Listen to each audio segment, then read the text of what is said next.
Andrea Santarelli, at 23 years old, is really breaking into the Italian squad now. Junior world champion in the team events, has a couple of 64s this season, a 32, but right back at the beginning of the season, got a bronze medal at the season opener Bern World Cup. Here, he's going to pick up his second medal of the season and at a Grand Prix. This is a big one.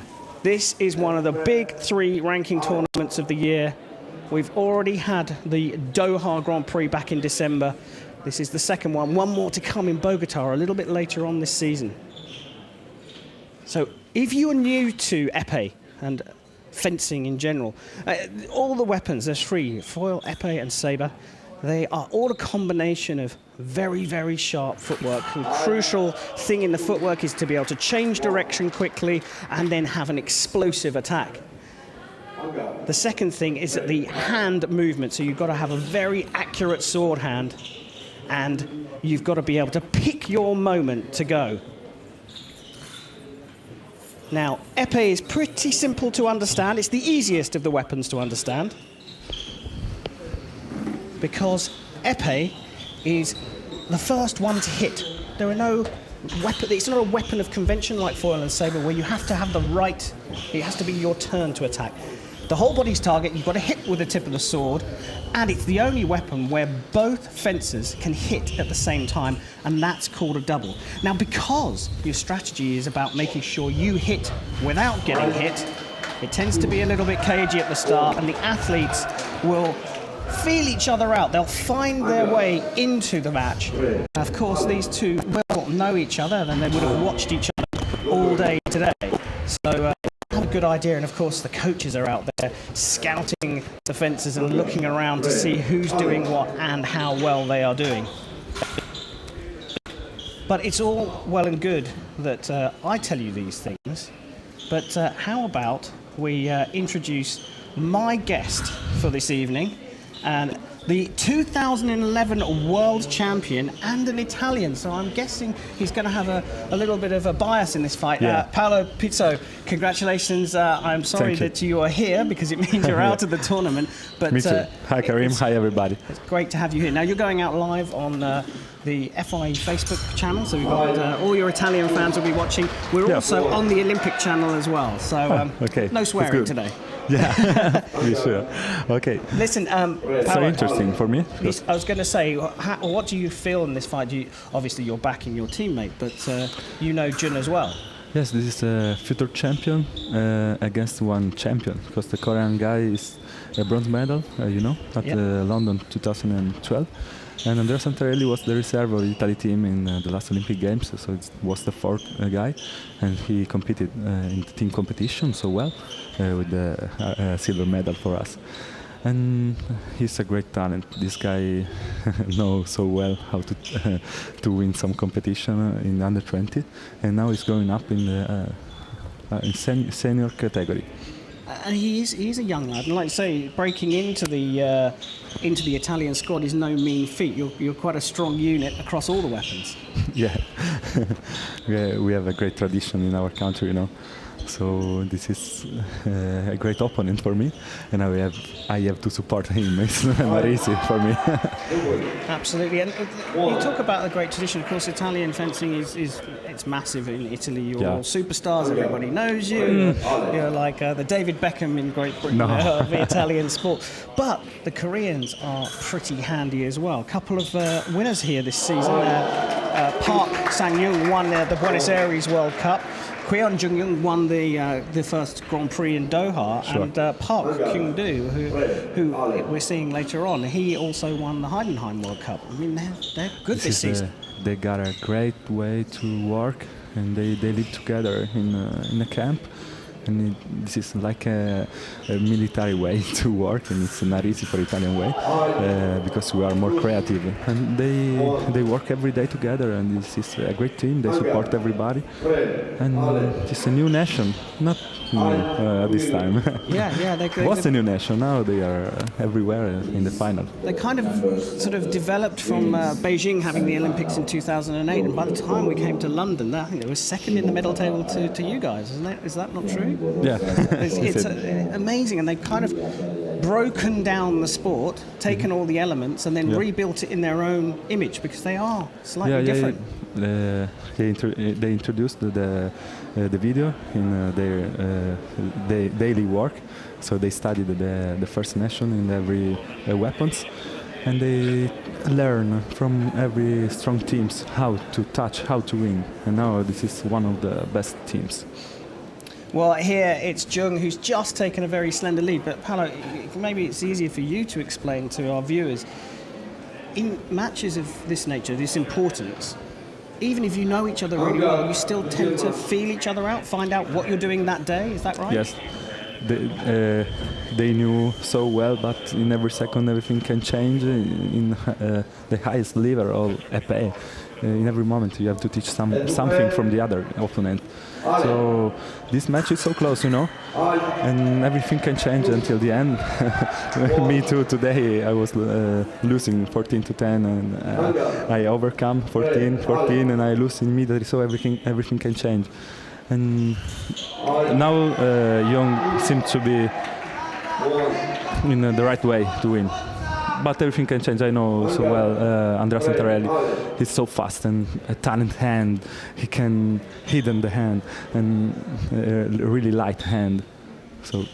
Yeah, it's an absolute superstar in the making. I mean, he already is a superstar. He's here on a finals podium at a Grand Prix event, the biggest tournament of the season apart from the Zonal and the World Championships. This is also the second podium in this season for him. The first in Bern at the beginning of the season. This is interesting for me because he was out of the team, only the reserve, and now he's taking my place. So you're sort of supporting him? Yeah, doesn't matter. Of course, he doesn't have a World Championship title to his name yet. Okay. You do. Another story. I have to forget it. I rebuilt as a Korean man the rest of my career. I'm working so hard. Well, here... I see and gather the experience, the Korean man, and he's working so slow with a slow movement, and he's using the space. Yeah, well, he's, like I said, 2-time World Cup winner. He's got 5 World Cup bronze medals, the 3 times Asian champion, and that's no mean feat now. That's a great accolade when perhaps maybe 20 years ago, not so much. But now very strong nations, China, Korea, Hong Kong we have as well represented here tonight. He's got a Grand Prix silver and 2 Grand Prix bronze medals fencing. As well. All over the world. Amazing. You know Cuba guy today? Yes. He's in the first 16 of the ranking. And I think he's a really trouble for us. He's a brand new guy.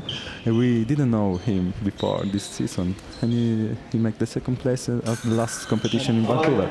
Look at this fantastic touch from Santarelli. Go Andrea.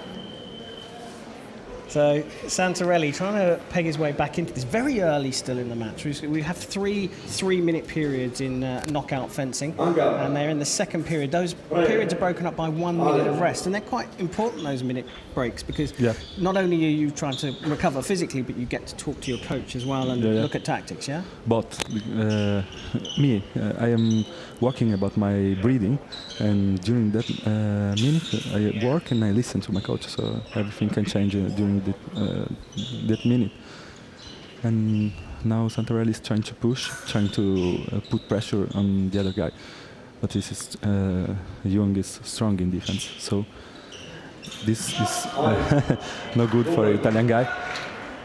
And after we will look about Rossella Flamingo, right? He's also in the semi final, so good day for Italy team.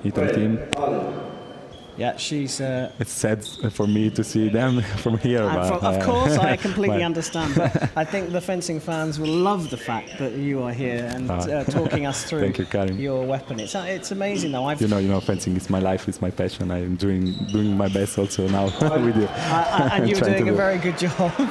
It's interesting because I fenced foil. That was my weapon. And since doing the media and commentary work, I've grown to really appreciate épée, where when I tried it, I always found it very difficult. I was impatient and I wanted to go and attack, and I kept getting hit and losing, so I stopped doing épée. It was too tough. But now I can appreciate that it's so beautiful, the tactics and the movement and the concentration you have to have. Look, I think épée is changing day by day. It's becoming faster and faster day by day. Physical training is taking the most part of the day of the training and top athlete day. So I have to change my way to fence every competition. New guys, new faster guys coming up from new nation. It's so hard to do this. I was heavier many years ago, so fatter than now. But in the past I was able to do first minute. Please talk. To touch in a slow way, to a good slow pressure, no more than this. Now everything changed. You look at the Olympic Games champion Park. He's fantastic. He's so fast. You cannot see him suddenly. And this is the new épée. I really like it, Max Anser also. So super fast, and like you say, hits being scored at a much higher rate, much quicker. But now, like you say, the modern sport has changed so much, and I think having this physical fitness is like a prerequisite. You have to have it, otherwise there's no chance anymore. Yeah. And here we see. I have in my staff, if you want to know it, I have a coach for breathing, a coach for physical training, a mental coach. So this is a complete sport, like tennis, like everything. You have to do this work to touch, and there's no way, no other way. And you have to maybe have all 10 these years ago was impossible to catch a podium like this without this kind of preparation. Yeah, and you have to have all the elements. If you miss an element, then it's a problem. But physical fitness now is a basic requirement, even just to train. Not even to compete, just to train with people at a high level. You need to be able to handle it physically. And mentally as well. Especially at 34 years old. 34 years young, trust me. Thank you. So you're listening to Paolo Pizza, the former world champion from Italy. He's clearly supporting his teammate. He's got a lot of work to do here, Paolo. What is he going to do? He's been pressing Jung to the back, but like you say, he has a good defence, the Korean. So what can Andrea do here? It's difficult for him because now the match seems to be at the finish line because the Korean man seems to take control in every movement, and the Andrea reaction is like a mirror, The Korean guy move and Andrea reaction is mirror, the same. But this can a touch like this can change this situation. He make the point on the shoes. This is something different before the rest of the match. Maybe now another strange touch because Andrea, it's a great talent, I know, and everything can happen. Well, it looks like Jung's decided he's not going to be sitting on the back line anymore. He's taking the fight to the Italian.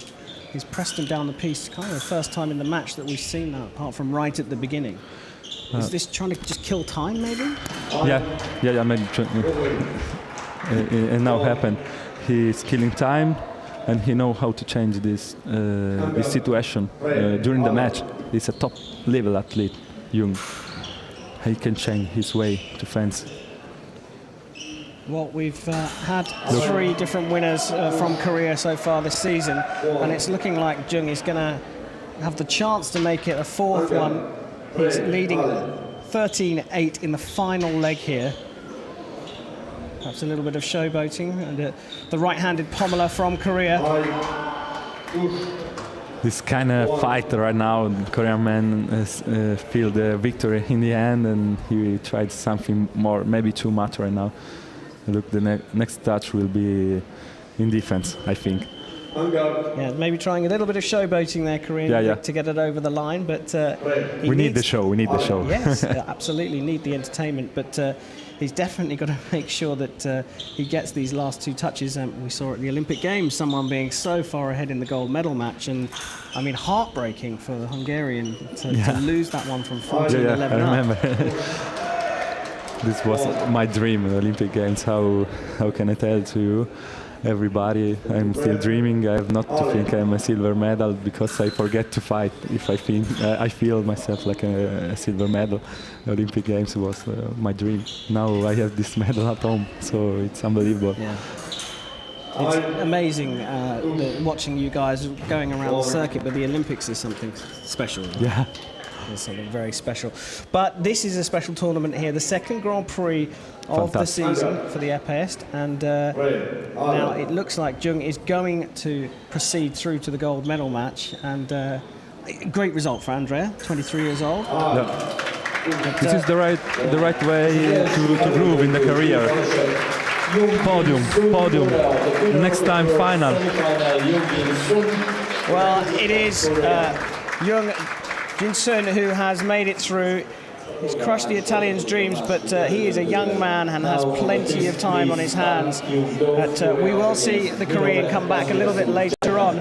We've got another Korean coming up, and another gold medalist from this season, Park Kyung-doo. He won Heidenheim, right, in Germany.